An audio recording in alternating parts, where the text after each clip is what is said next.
Hello and welcome to another episode of the Bearded Mystic Podcast, and I'm your host, Rahul N. Singh. Thank you for taking out the time today to either watch or listen to this podcast episode. Today we will be continuing on with the series called Wisdom of the Mystics, but before I do begin, there's a few announcements I would like to make. Please do give your support to the Bearded Mystic Podcast by signing up to the podcast Patreon page for ad-free and bonus episodes and other benefits depending on the tier that you select. Details are in the show notes or video description below. Every Saturday at 11 a.m. Eastern Standard Time, there is a free virtual meditation session along with discussion and Q&A. If you're interested, you can find the details in the show notes and video description below. If you have any questions, you can ask them in the new series, Direct and Unfiltered with the Bearded Mystic. More information is in the show notes and video description below. Please do like, comment and subscribe if you're watching this on YouTube. And if you're listening to this on your favorite podcast streaming app, please give this podcast a 5-star rating and review the podcast, and do follow or subscribe to get future episodes. Last month we looked at the teachings of my Guru, Satguru Baba Hardev Singh Ji Maharaj, and we went through a few quotes and I expressed some of my experiences with him. And today we'll be looking at the teachings of Nisargadatta Maharaj. So Nisargadatta Maharaj, as we know, he's very honest, very direct. He didn't mince his words, and that is what makes him an interesting person to look into. He used to sell beedies, which were kind of like cigarettes, in the corners of Mumbai, and he came across these teachings by his guru. We'll go through a few quotes of his and then we'll do a bit of an explanation. The first quote: liberation is to be free of concepts. It is the freedom from the idea that there was or is any bondage. It is freedom from our mind, intellect, and concepts. The self is free of any expectations to exist. Hence, it doesn't need any liberation. The knower of the center of mind, intellect is not troubled by them.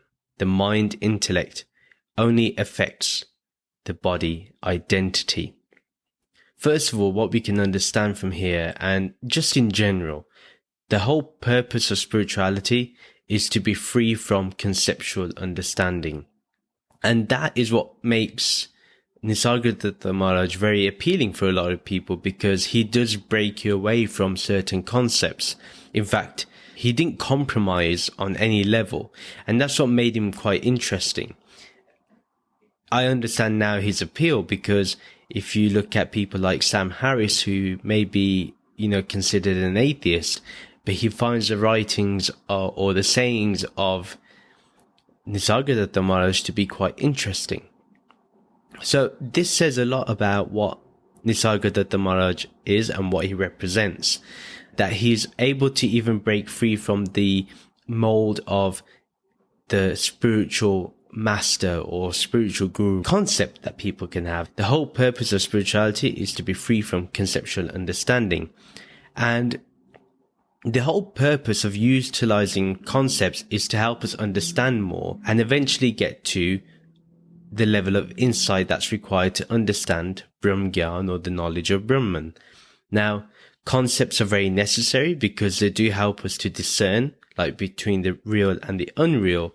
But we have to understand that we have to transcend the concepts at some point. We can't keep holding on to them because we have to start abiding in formless awareness. If we're going to continue on holding on to concepts, or we continue holding on to the Gyan instead of actually abiding in it, we are basically not utilizing its full capacity.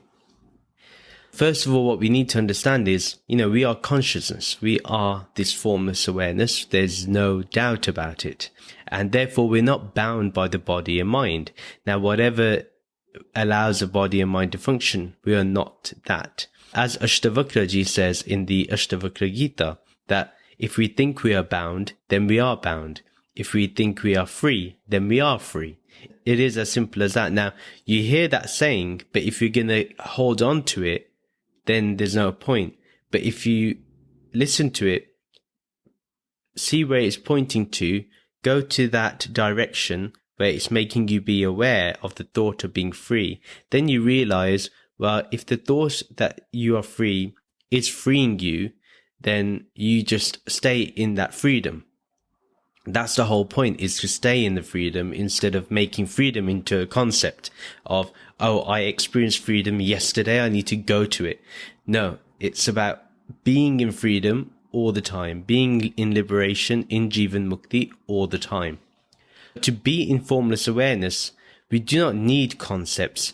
We do not need ideas or belief systems. They are just tools to use, but they are not things to keep going back to or keep referring back to. The reason why I say this is because that means we're discounting what we actually are going through. For example, if I'm in formless awareness, if I keep going back to the knowledge, then I am stepping away from being in formless awareness and going to the knowledge. So I'm going to the past, I'm going to a different time. That's why we have to be free from concepts. So we utilize concepts, but we have to rise above.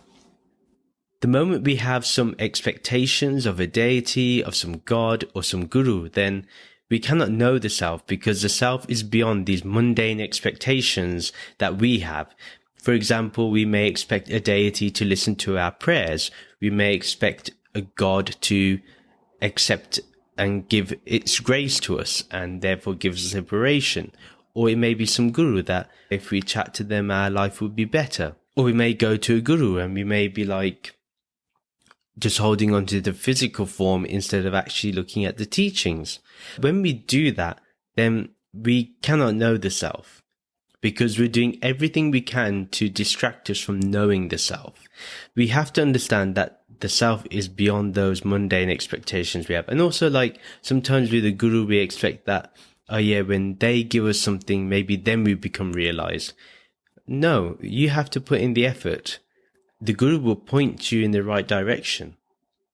I don't think the guru's intention is ever to steer you away, but you may steer yourself away because the lure of the world is much more appealing. Formless awareness does not create any karma at all, and therefore is always free. This is something we have to truly grasp. Although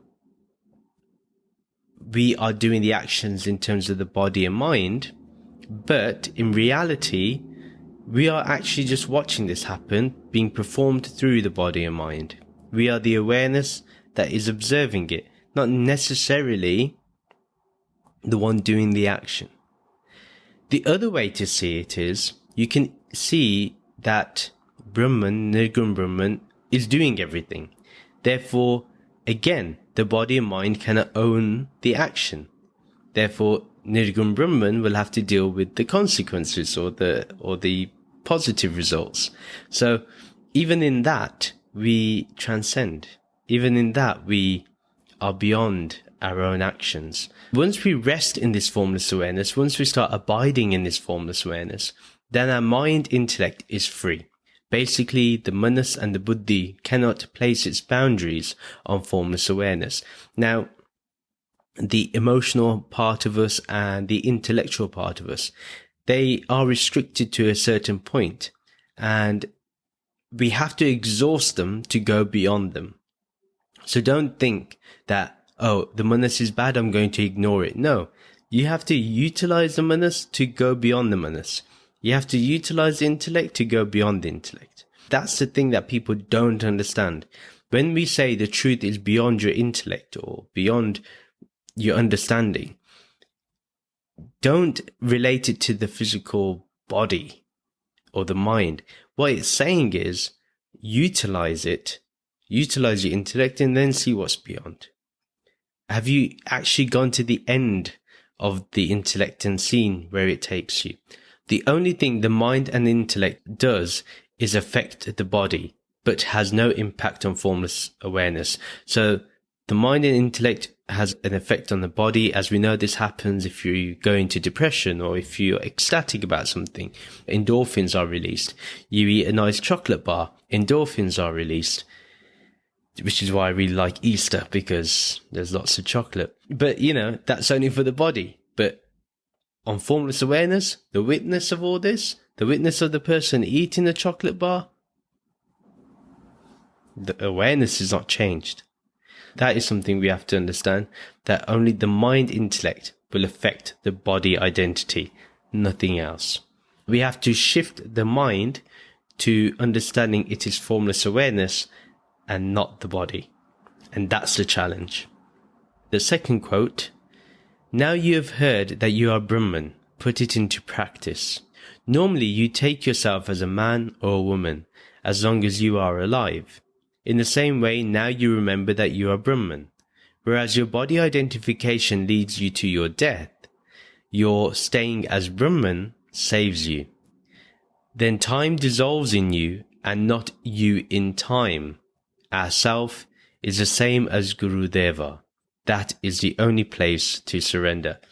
Again, very direct, very easy to understand. It's not difficult to grasp what he's saying. But if we are not utilizing our intellect, if we're not studying the scriptures, if we're not contemplating upon the message, if we're not doing, the Shravana, Manana, Nididhyasana, then we're not really getting anywhere. We have to first listen to the message. We have to fully comprehend the message and then fully practice the message. This is something we have to do if we are truly wanting to be spiritual. So in this second quote, really this is the ultimate teaching that we have to put into practice, that we are Brahman. We have to fully understand that we are Brahman. Simply hearing that you are Brahman will never be enough. If that was the case, it's being said in every corner in India and nobody feels that they're Brahman yet. Obviously, we know that's not enough. How many people we see on YouTube say Aham Brahmasmi, and then the next minute, their YouTube video or YouTube channel is gone. It happens. And a lot of us may say it prematurely. But that's why it's very important to have a teacher or a coach, a spiritual coach, who can help you and not get you to go erratic with your ego. They're able to bring you back to reality. So you will have to first know that you're Brahman and then integrate that you are Brahman and then abide in Brahman. So that's the process that has to be done. As we remember our features in terms of body and mind, we must now get so accustomed to feeling that we are this formless awareness. That's the challenge. A lot of us struggle on this point of how to abide and feel that we are formless awareness because we feel so much in the body and mind. And it's true. We will continue to feel like we're the body and mind, even when we start associating that we are Brahman. Now, what happens is you understand the body and mind is Brahman, experiencing Brahman. That's it. That's as simple as it gets. But, it's a challenge to get to that understanding. But that's why it's important to continue listening to these messages, continue to practice these messages, continue to meditate, and it all helps us get closer to that Jivan Mukti state that we want to go to. This is powerful in terms of understanding. If you think you are this changing phenomena of the body and mind, then you will die. You will think it's the end. Naturally, you will not think it's the beginning. You know that my life is running out and there's this feeling of dread and anxiety. And it doesn't matter even if you believe in some heaven or reincarnation. You still want to live, and therefore you know it's the end. Even if you think in reincarnation, I'll have the next life, even that's not satisfactory. If you believe there's a heaven, then you will be like, well, when there's heaven, I'll lose the loved ones that I see right now. And the compromise is you'll see the loved ones that left already. But there's no guarantee. It's all based on faith. It's all based on belief. So everything you have to do is now, not later, now. People live in such a way, regardless of what they believe happens after death. What the shameful thing is that people don't put much into life before death, and yet worry about what happens after death. The afterlife is more important than the current actual life. That's the shameful thing. That's the thing I wish people learnt to do. And I'll be very precise here in my words, that if you are hopeful about something that happens in the afterlife, then you're not content right now. Contentment comes from the present moment. It arises from here. If you think that, oh, you believe in heaven, you're going to be content. No, because internally you can never be 100% sure. Never. Or even in reincarnation. Who can say that you will have the next birth in a human form if you believe in reincarnation? We have to understand that it's a lot more nuanced than we actually truly understand it to be. However, remaining as Brahman saves you in what sense? How does it save you? It saves you from the fear of death. Why would you fear dying now? You are this undying, unborn, everlasting, eternal, attributeless, formless awareness. Why would you have any fear? What is there to fear when this is the only thing? There's only fear if there's a separation. When you are told there's just this oneness, how can you feel fear? Impossible. It's not possible to feel fear in oneness. It's impossible. Nisargadatta Maharaj is absolutely right when he says, let the body die. Let the mind dissolve away. And let formless awareness remain in being. That's all you need to do. Nothing more. And it's interesting, the statement that he makes is so powerful. He says that time dissolves in you and not you in time. Yeah, time dissolves in you. Meaning time dissolves in formless awareness, and that you as formless awareness do not dissolve in time. Because you do not belong to time. You are timeless. That's another thing we can understand from here. And that's why it's important to transcend the ticking clock of the body and mind. That's why. So understand that this formless awareness is like our loving guru as well. We have that love for being in formless awareness. Whenever we are in awareness, whenever we are that observer, we are continuously in peace, continuously in what they call Sejavastha, this composed state of stability, of equipoise. There's no fluctuation in this state. That's the state of being we want to get to. And we need to make this our guru. We need to see it as we are completely in love with it. That's how we need to see it. If we are to surrender, then it's only to formless awareness, not to anyone, pious or not. It doesn't matter if they're great. It doesn't matter if they're bad. You only surrender to formless awareness because that's the only thing that really is. All you're doing is surrendering this idea of separation to the reality of oneness. That's all. Then the third quote. If you criticize your guru with foul words, you will be the one who suffers. One who gives you a mantra saying, you and I are one, and frees you of all ignorance, how can you blame him? The guru has given the mantra not to a man or a woman, but to the consciousness that is listening.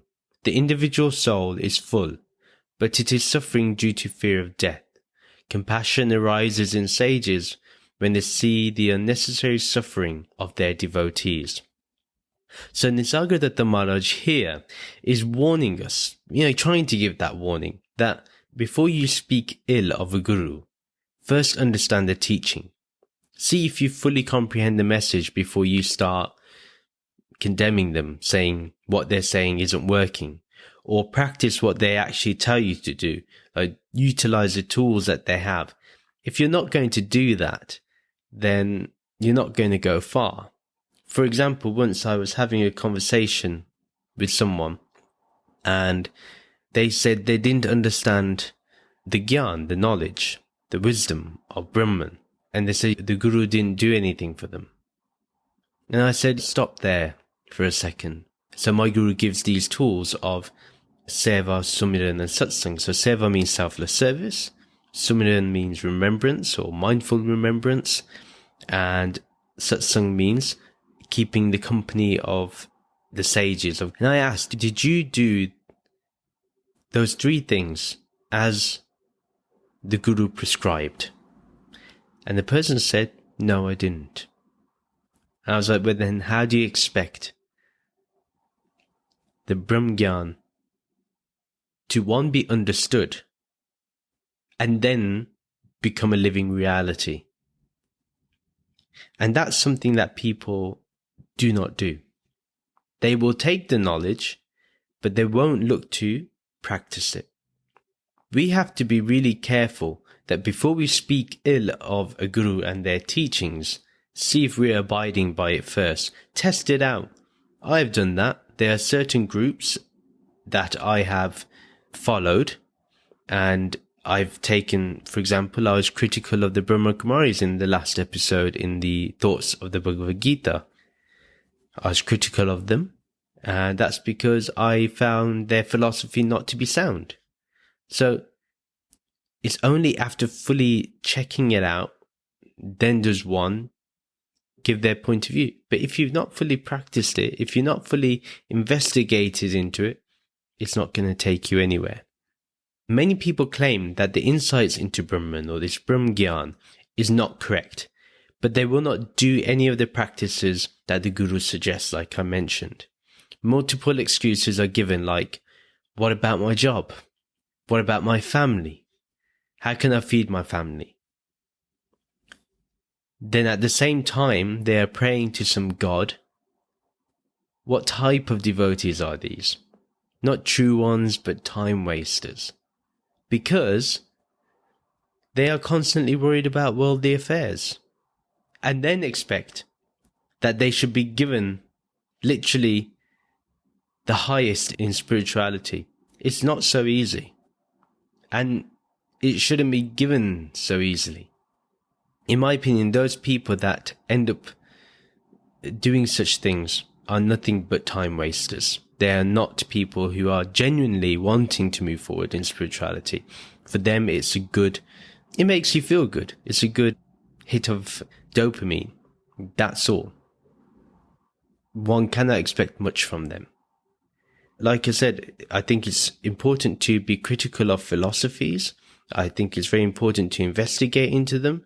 But at the same time, fully understand something before you condemn it. For example, my guru has always been teaching about this oneness, and therefore I cannot blame my guru if I live in duality. Yeah, if I am continuously living in duality, then that's not my guru's fault, that's my fault. And I have to own up to it. I have to take ownership. I can't turn around and say, well, it's such and such reason. No, I have chosen not to surrender. I have chosen not to put the practice in. When I say surrender, what I mean by surrender is when you practice the teachings. That's surrender, because what you're saying is, yes, the world is there and I will function as I need to for my worldly life, but my focus has to be on spirituality. Wherever I can literally do tyag. Yeah, tyag means renunciation. Wherever I can renounce the world and go into Nirgun Brahman, I will do it. Whenever I can go into that oneness, I will do it. That is true surrender. That is true renunciation. So own up to the fact that you want to live in duality. There's nothing wrong with the Guru's teachings if you're not practicing it. And I say this to myself too. Now, the question may be, well, who receives this Brahm Gyan? Who receives this insight into Brahman? Is it the mind? Is it the Jeev or the soul? Is it the body? Fools believe in all or one of those options. And as Nisargadatta Maharaj said, and as every guru will tell you too, they just reveal to you that there is only formless awareness, and that's what you are. That's it. It's never spoken to the body, or to the mind, or to the Jeev. These three have to catch up and you do not have to walk back to them. So once you understand that you are Brahman, you stay there. You don't have to go back and see or hold the hands of the body or the mind or the jiva or the soul or whatever you want to believe in, whatever concept. You just have to stick with being in consciousness, being in formless awareness. They have to catch up to you. Let them catch up. You stay firm in being in formless awareness. That's all. The one you call your jiva or this atma, this individual soul or even mind, is Brahman itself. But this jiva doesn't identify with Brahman, but with the body, and therefore creates suffering because it fears death. This soul feels that, or this mind will feel that there's going to be annihilation one day. I'm going to go. I can see people around me are dying. I can see that my body's getting older. All these things are catching up to me. I'm now fearing death. I can feel the hand of death literally really close to me. The thing is, that's because you associate with the body. Now, once you understand your consciousness, is there an end to consciousness? Has there been any break in consciousness? And no, there never is. That's the beauty of the sages or the gurus. They speak with compassion. Their compassion speaks. And that's why their words take their place in the heart. And they fill the heart with joy. Their messages, their presence. And whether they use sweet words or they use words that sting and are painful, it is compassion to wake us up. And therefore, they see us identify with the body, and they're guiding us to wake up and say, you're not this body, you're not this mind, you are this supreme Brahman. Know that you're Brahman and abide in Brahman. So, we have to, at least for the last time, identify as the body when we see the Guru, when we receive this knowledge of Brahman. But after that, we have to move on. We have to start abiding in consciousness. You have to start abiding in formless awareness. The fourth quote, live with the awareness that your consciousness, which is capable of moving the entire existence, is in your body. Remember that your actions like eating, hearing, etc. are not really yours, but of prana in the presence of your consciousness. To offer everything to Brahman means to be nirgun or attributeless. So this is the ultimate understanding, that you have to be aware of your awareness and what that means, what it entails. Your awareness is Satchitananda, it is the whole of existence, it is the shared being, and it is being expressed through the body that you have. And what you understand is that this body is one with the whole of existence, so it's one. There's no duality here. All the activities of the senses are there because of prana, because of the vital airs. And that is an object or reflection of that one formless awareness. Prana is the vitality that allows the senses to be active.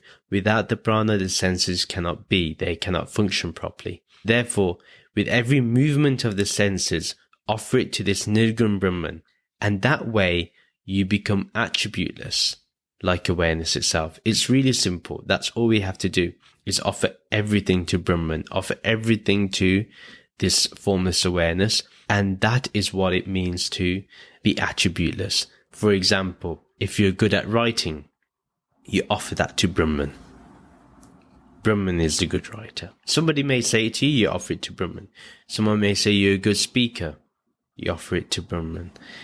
You are a good human being, you offer that to Brahman. Everything you offer to Brahman, that way you have no attribute.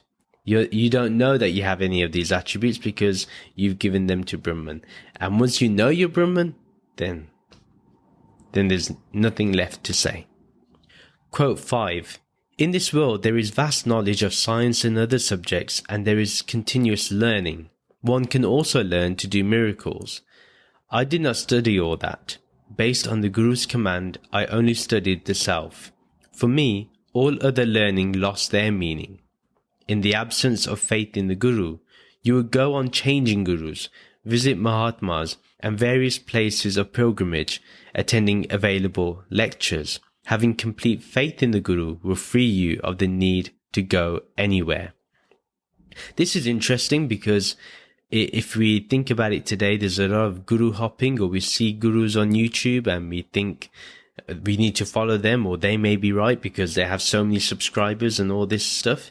Or we see someone based on the algorithm on Instagram or Facebook or TikTok or wherever. But to be honest, we need to be a bit more mindful, and we need to actually think a bit more. We must understand the importance of science, or of any study that is done in life. There's a lot to learn about the material nature, and one should not see that if you're spiritual, you have to condemn science. No, you should embrace it. You should go with it. There will never be conclusions to this scientific knowledge. That's the way it is. There's a continuous learning process. Some people have learned to do magic. Some people have learned to do some yogic tricks, and some have even performed so-called miracles, or some people have performed miracles. The yogis may claim to do these things, even people like Satya Sai Baba, who's been found out to be a fraud and has found to be a con man, because everything he has done is a mere trick, and it's not really something of a miracle or something godly. What Nisargadatta Maharaj says, that he doesn't have any magic tricks, he doesn't understand science, he doesn't know to do miracles, he doesn't know any of those things. So what did he study? What does he go to?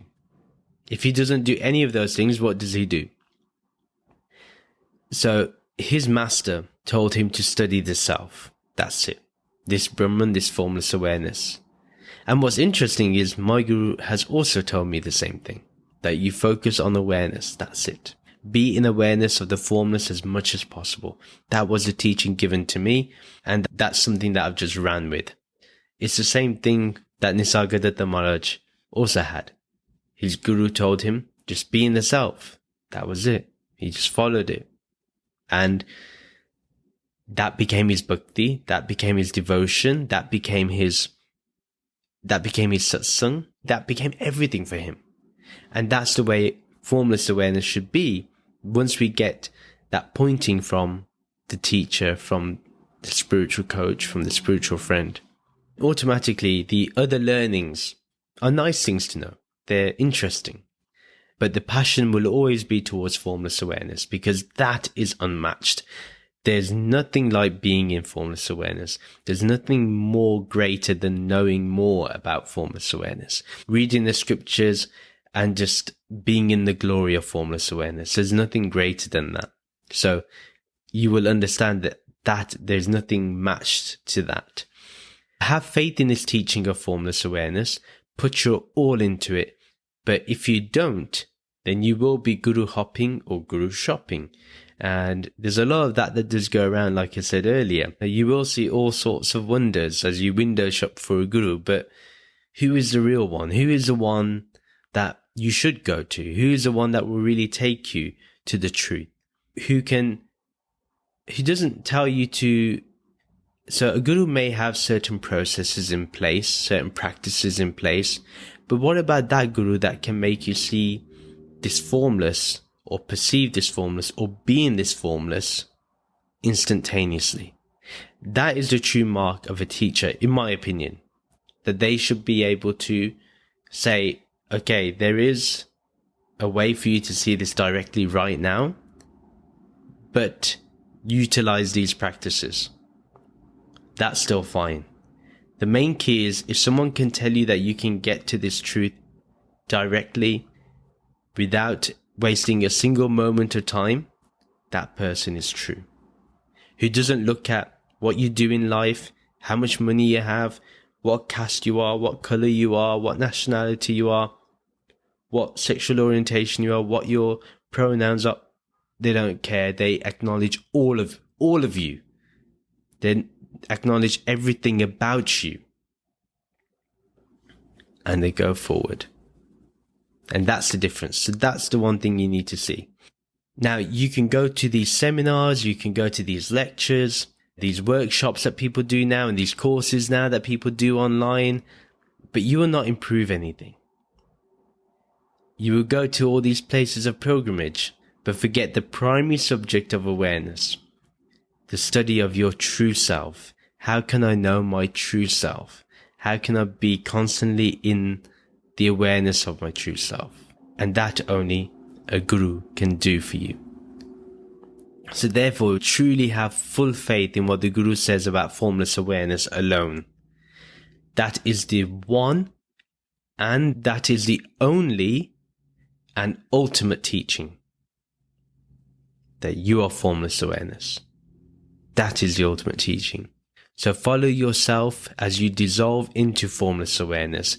Make it your everything, and you will not need to search at some man-made place of worship or anything else that some of these so-called gurus tell you to do.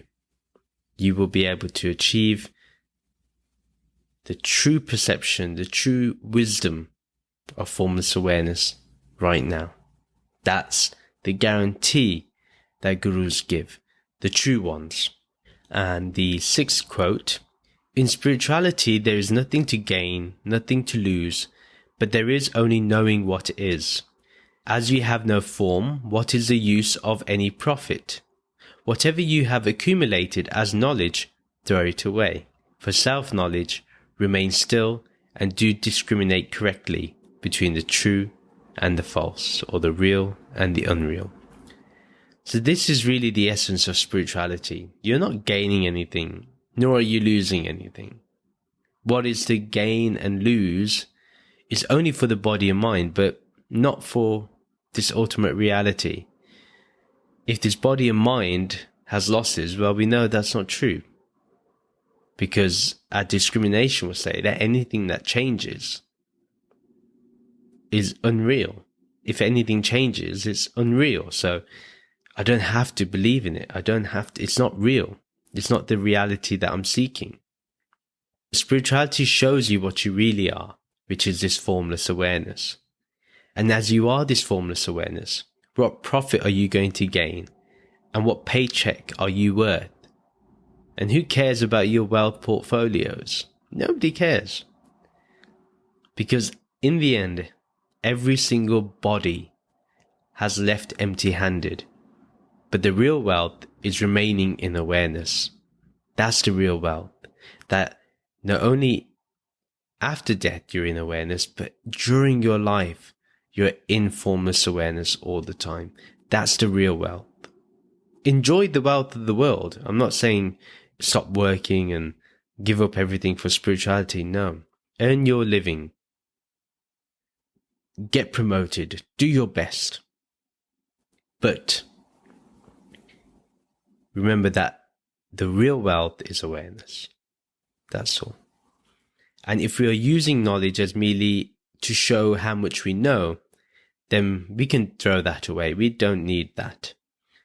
Because it will only become part of the spiritual ego. And as I've mentioned before in my podcast, that the spiritual ego is the worst kind. It's the most difficult thing to transcend.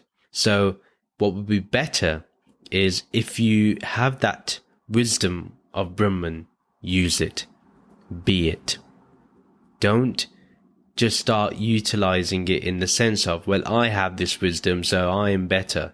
Or I have this wisdom and my guru gave it and therefore my guru is true. That's also knowledge and that's also ego. What you can do is be thankful, but mostly just abide in awareness. Abide in formless awareness. Don't do anything else. That is the ultimate teaching. That's the ultimate gratitude. So the knowledge of formless awareness is simply this: to discern between the real and the unreal, and abide by what remains, or, as Nisargadatta Maharaj said, knowing what is. So what simply is. And if you look into this formless awareness, it simply is. There is no time in it. There's no form in it. There's no image in it. There's no words in it. There's no thoughts in it. There's no vasanas in it. There's no tendencies in it. There's no memories in it. There's no karma in it. There's no gunas in there like the sattva rajas or tamas. There's no wakefulness here. There's no deep sleep. There's no dream. There's no guru, disciple, God, or anything like that. There's no freedom. There's no unbound. There's no liberation. There's no ego. There's no five senses. It simply is what it is. But this is what you have to keep discerning. When you're spiritually practicing, when you're doing your nididhyasana, don't think that when you're doing your work at work, or when you're revising for an exam or studying at a lecture, that you need to do the discernment of the subject you're learning, or the work that you're doing, or the email that you're addressing. You don't have to say, well, this is unreal, so I'm not going to do it. That's not being practical, and that's not the teachings of spirituality. So we have to get it right. Be this, be in this, and just remain in this. That's all you have to do. And the final quote of the day: your consciousness is formless, hence give up your habit of knowing its future.